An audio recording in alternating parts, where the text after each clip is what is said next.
Monday night இஃப்தார் முடிச்சுட்டு கொஞ்ச நேரம் ரெஸ்ட் எடுத்துகிட்டு ப்ரேயர் முடிச்சுட்டு அகெயின் டின்னர் பண்ணுறதுக்காக கிச்சன் வந்துட்டேன். ஸோ அன்றைக்கி நைட் வந்து கொஞ்சம் க்ராசரிஸ் எல்லாமே வாங்கிட்டு வந்திருந்தாங்க. அதெல்லாம் அதோட பிளேஸில் வந்து எடுத்து வச்சுட்டேன். ஸோ சிக்கனும் வாங்கிட்டு வந்திருந்தாங்க. ஸோ கையோடு அதையும் க்ளீன் பண்ணிவிட்டு நெக்ஸ்ட் டேக்கு தேவைப்படும் அப்படிங்கிறதுனால மேரினேட் பண்ண போகிறேன். நான் 1/2 kg அளவுக்கு சிக்கன் எடுத்திருக்கேன். அதில் வந்து தயிர் ஆட் பண்ணிவிட்டு இஞ்சி பூண்டு பேஸ்ட் ஆட் பண்ணிக்கிறேன்.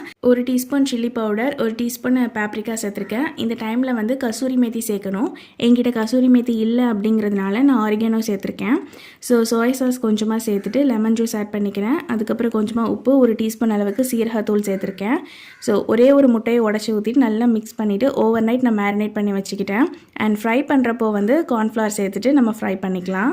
இந்த ஒர்க்கெல்லாம் முடிக்கிறதுக்கே 9 மணி ஆயிடுச்சு. ஸோ அன்றைக்கி கலரி சோறு தான் வந்து சஹருக்கு ஆர்டர் பண்ணியிருந்தோம். அதையுமே வந்து வாங்கிட்டு வந்துட்டாங்க.